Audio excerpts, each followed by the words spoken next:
You know that feeling when you wish your computer could just figure things out on its own? I'm not talking about just responding to a command, but taking a really complex goal, like, say, plan my entire trip to Tokyo, and then actually doing it. Well, that's the promise of AI agents, and it's shaping up to be the next giant leap in artificial intelligence. So let's dive in and figure out what all the hype is about.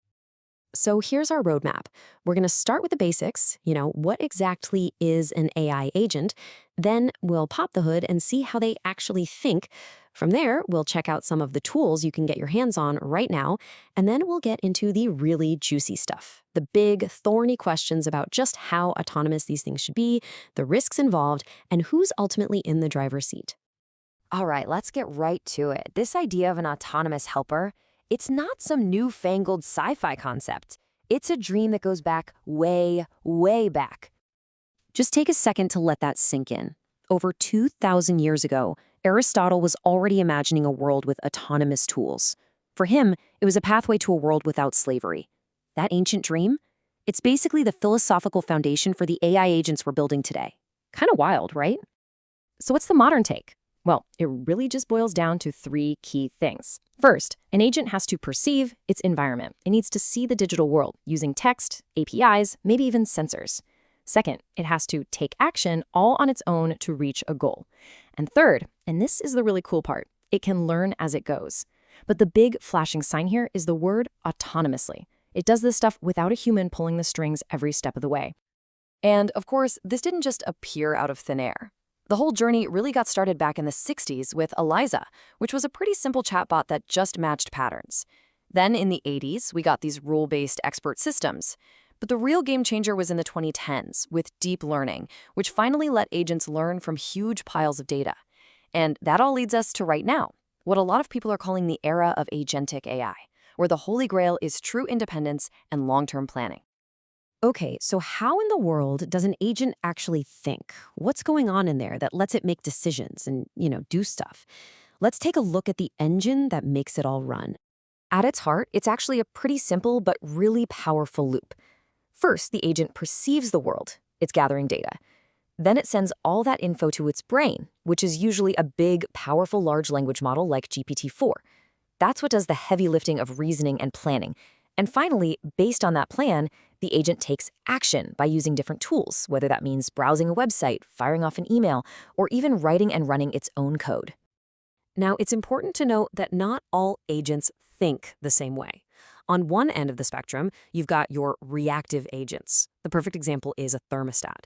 It senses the current temperature, and it reacts. It doesn't have a memory, there's no complex plan. But on the other end, you have deliberative agents. These guys are way more complex, like a self-driving car. They build an internal model of the world, they have memory, and they plan multiple moves ahead. Okay, that's enough of the theory. Let's get practical. What are people actually using right now to build and play around with these agents out in the real world? So, three of the big names you'll probably hear are Agent GPT, AutoGPT, and Super AGI, and each one has a totally different vibe. Think of Agent GPT as like sketching an idea on a napkin. It's on the cloud, it's easy, perfect for quick experiments.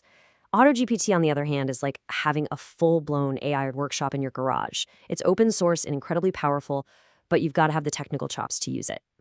And then you have Super AGI, which is more like a professional construction crew, really built for serious enterprise-level automation. But listen, here is the most important part. An agent is only as smart as its brain.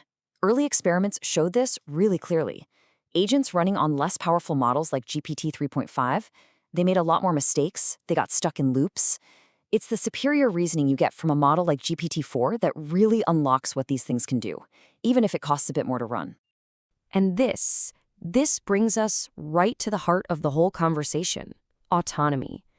This isn't just a simple on or off switch, it's a spectrum, a sliding scale. And the real question, as we keep pushing that slider to the right, is how much control are we actually comfortable giving up?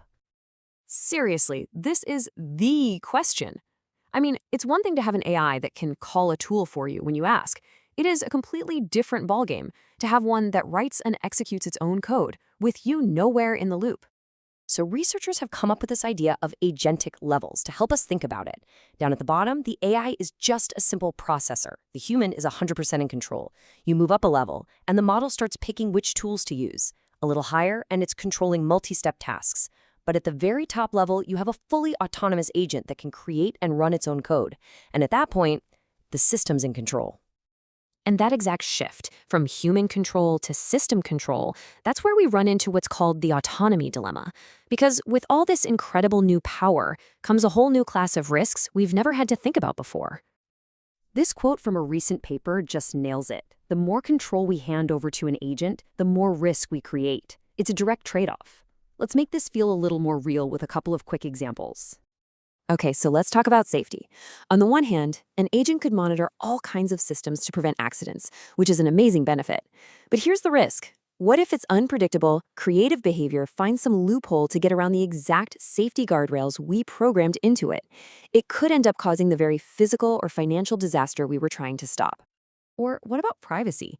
Imagine an agent that manages all your privacy settings across the internet for you. Sounds great, right? But for it to actually be useful, you have to give it deep access to everything, your calendar, your emails, your contacts. And by doing that, you create this massive single point of failure. If that one agent gets compromised, the data breach isn't just bad, it's catastrophic. And here's what makes all this so incredibly tricky. Our own brains kind of work against us. We are hardwired to trust things that seem human-like.